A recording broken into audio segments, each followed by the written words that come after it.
कहानी की शुरुआत में हमें आज से करीब 20,000 साल पहले का दौर दिखाया जाता है, जब स्टोन एज का वक्त था, जहाँ पर लोग पत्थरों से हथियार बनाकर बड़े बड़े जानवरों का शिकार करते थे और जिससे वो अपना पेट भरते थे। अब यहीं पर हमें कुछ शिकारियों की टोली दिखाई जाती है, जो कि एक बड़े से शिकार पर घात लगाए बैठे होते हैं। दरअसल सर्दियाँ आने वाली होती हैं, इसीलिए इन्हें किसी भी हालत में शिकार चाहिए, वरना इनको पूरी सर्दियाँ बहुत मुश्किल से गुजारनी होंगी। अब इनका सरदार ताऊ सबको शिकार पर अटैक करने का बोलता है। तब खुद पे हमला होते देख वो जानवर भौंकला जाते हैं और वो उल्टा इनकी तरफ ही हमले के लिए बढ़ना शुरू कर देते हैं। अब शिकारी उनको अपनी तरफ आता देख सब अपना भाला एक साथ उन जानवरों की तरफ फेंक देते हैं, जिससे वो जानवर अपना रास्ता बदल लेते हैं और एक एक करके नीचे खाई में गिरते जाते हैं। अब ये देखकर उन जानवरों में से एक जानवर केडा पर हमला करने के लिए बढ़ता है, जो ताऊ का बेटा होता है। इससे पहले कि केडा कुछ समझ पाता, वो जंगली जानवर केडा पर हमला करके उसे जख्मी कर देता है और उसे सींगों पर उठाकर नीचे खाई की तरफ धकेल देता है। ये सब ताऊ दूर से देख रहा होता है और वो उस जानवर को भाले से मारता है, जिससे भाला उस जानवर को लगता है। तब केडा को वो हवा में उछाल देता है और वो नीचे खाई में गिर जाता है। अब सीन यहाँ से 7 दिन पीछे शुरू होता है, जहाँ ताऊ शिकार में जाने से पहले कुछ जवान लड़कों को अपनी टोली में लेने के लिए उनका इम्तिहान ले रहा होता है, जिसके तहत उन्हें कुछ औजार बना के देने थे। अब इन सब में से 2 लड़कों का सिलेक्शन होता है, जिसमें ताऊ का बेटा केडा भी होता है। इसके बाद उनको पूरी तरह से पीटा जाता है, जिससे उनकी कोर्सेस पावर का इम्तिहान लिया जाता है, पर ये दोनों इसमें भी पास हो जाते हैं। ताऊ को अपने बेटे पे प्राउड होता है, पर रात के वक्त केडा की माँ उसके लिए परेशान होती है और कहती है कि वो अभी बच्चा है, लेकिन ताऊ कहता है कि वो वक्त और हालात के साथ सब सीख जाएगा।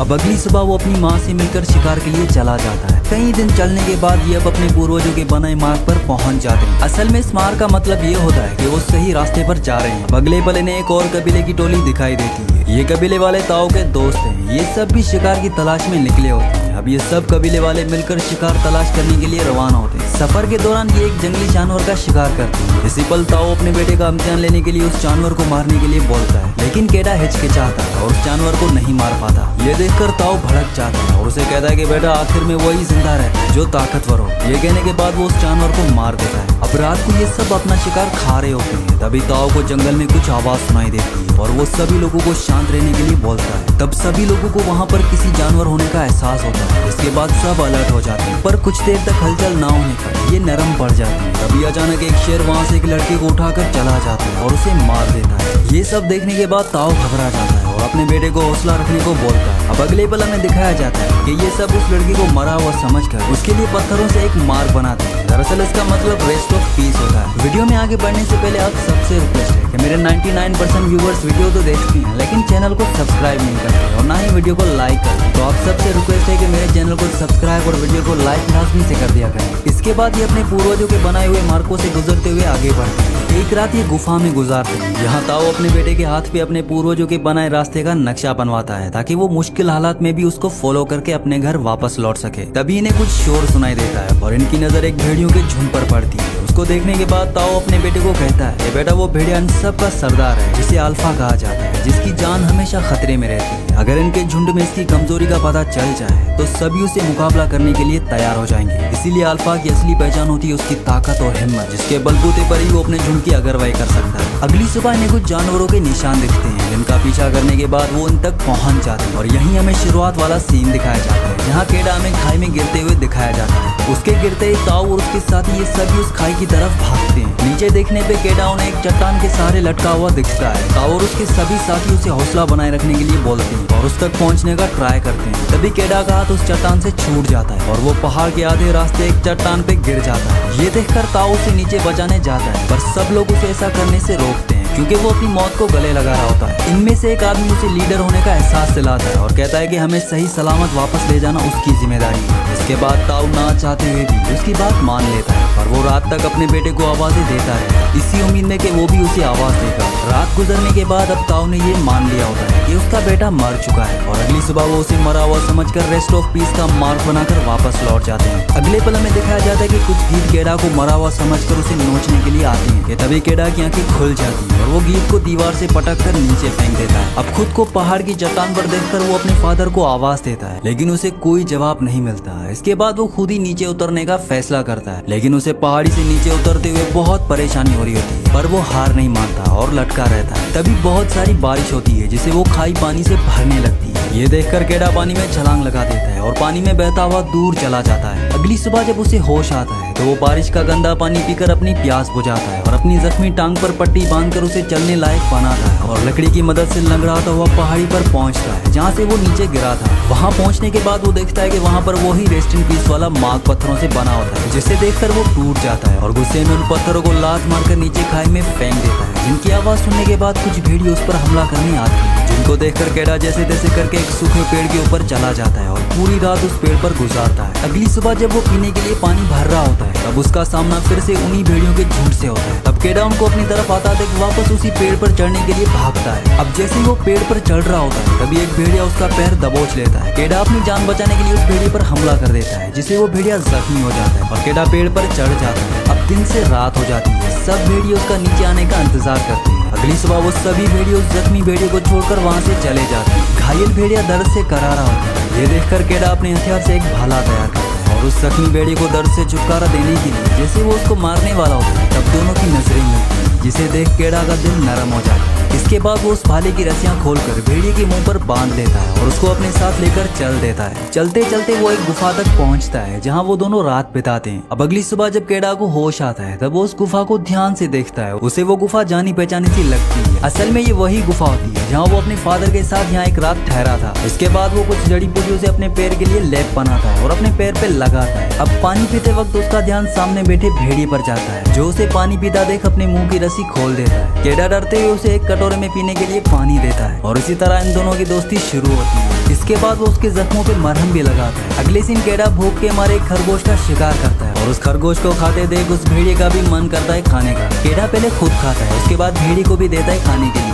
इस तरह से ये दोनों दोस्त बन जाते हैं। अब सुबह होती है और केडा एक उम्मीद लेकर अपने घर के लिए निकलता है। वो उस भेड़िए को कहता है कि तुम अपने झुंड में वापस चले जाओ। ये कहकर केडा अपना सफर शुरू कर देता है। तब वो भेड़िया लगातार उसका पीछा करता रहता है और उसके मना करने के बावजूद उसका पीछा नहीं छोड़ता। एक सीन में वो उसे लकड़ी मारकर भगाने की कोशिश भी करता है, लेकिन वो भेड़िया लकड़ी उसके पास वापस लेकर आता है और उसके साथ खेलना शुरू कर देता है। अब ना चाहते हुए भी केडा उसे अपने साथ आने देता है। थोड़ी दूर चलने के बाद इन्हें एक जंगली जानवरों का झुंड नजर आता है। तब भेड़िया उसे अपनी टेक्निक से केडा की तरफ लेकर आता है, पर केडा डर जाता है और शिकार उनके हाथ से निकल जाता है और अब इनको भूखा ही सोना पड़ता है। अगले दिन ये दोनों फिर से शिकार करने के लिए निकलते हैं और इस बार भेड़िया उसे शिकार करना सिखा रहा होता है। अब रात होते होते इन दोनों की दोस्ती और गहरी हो जाती है और रात को भेड़िया केडा के पास आकर सो जाता है। सुबह वो उसे बहुत प्यार से जगाता है। इसके बाद ये दोनों मिलकर पानी में नहाते हैं। नहाने के बाद वो भेड़िया केडा को एक मछली पकड़कर देता है, जिससे वो बहुत खुश होता है। अब अगली सुबह ये दोनों अपनी मंजिल पर निकल जाते हैं, जहाँ केडा अपने नए दोस्त को अल्फा का नाम देता है। अब धीरे धीरे मौसम बदलता है और सर्दियाँ आ जाती हैं और ऐसे एक दिन दोनों जंगली जानवर का शिकार करने लगते हैं, जहाँ केडा बिना खौफ उस जानवर का शिकार करता है और रात को दोनों मिलकर अपने पहले शिकार की दावत उड़ाते हैं। तभी अचानक एक और भेड़िया आता है और खतरा समझकर केडा अपना भाला उठाकर उसके सामने आता है, पर केडा जल्दी समझ जाता है कि ये अल्फा के झुंड का मेंबर है जो उसे लेने आए होते हैं। अब अल्फा पीछे मुड़कर एक आस भरी नजरों से केडा की तरफ देखता है, जैसे वो उससे जाने की इजाजत मांग रहा हो। इसके बाद केडा उसे अपनी फैमिली के पास जाने की इजाजत दे देता है और अल्फा वहाँ से चला जाता है। अगली सुबह वो तेज बर्फीले तूफान से गुजरता हुआ अपनी मंजिल की ओर बढ़ना शुरू कर देता है। कुछ दूर चलने के बाद केडा को कुछ भेड़ियों का झुंड दिखाई देता है, जिनमें वो अल्फा को भी देखता है, जिसको देखने के बाद वो बहुत खुश हो जाता है और अपने दोस्त की तरफ भागने लगता है। तभी अचानक बर्फ टूटने की वजह से वो नीचे झील में गिर जाता है। तब अल्फा भी उसे देख लेता है और उसे बचाने आता है। वो अपने पंजों से बर्फ तोड़ने की कोशिश करता है, पर तोड़ नहीं पाता।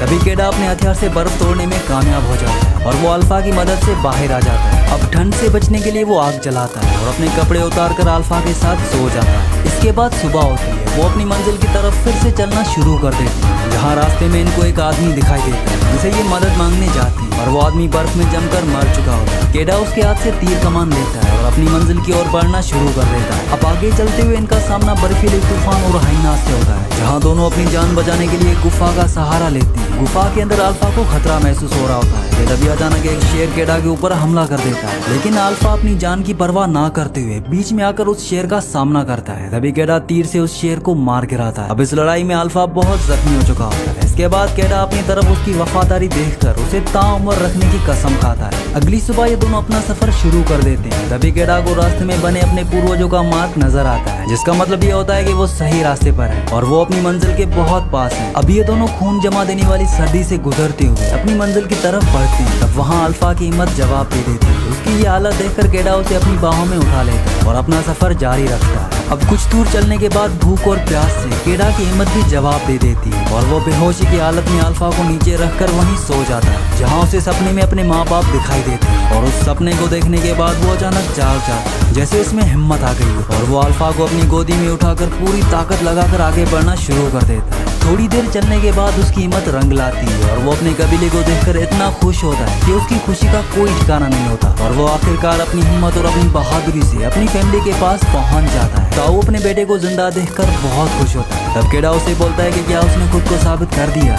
ये सुनकर ताऊ रोने लगता है और उसे अपने गले से लगा लेता है। इसके बाद कबीले के लोग इन दोनों का इलाज करते हैं और उन्हें पता चलता है कि अल्फा एक मादा है जो बच्चों को जन्म देती है, जिसे देखकर केडा हैरान हो जाता है क्योंकि वो अभी तक उसे मेल समझ रहा था, पर अब उसके लिए अल्फा की इज्जत और भी बढ़ जाती है और कबीले के लोग अल्फा को और उसके छोटे बच्चों को अपनी फैमिली में वेलकम करते हैं। अब वक्त गुजरता है और हमें कबीले का नया सरदार दिखाया जाता है और इसी तरह वक्त के साथ हमें इंसान और जानवरों की वफादारी वाले रिश्ते की शुरुआत दिखाई जाती है। इसी के साथ इस मूवी का एंड हो जाता है। अगली कहानी आप किस मूवी पर सुनना चाहते हैं मुझे नीचे कमेंट में जरूर बताना और अगर ये वीडियो आपको पसंद आई तो इस वीडियो को लाइक कर देना और चैनल को भी सब्सक्राइब कर देना।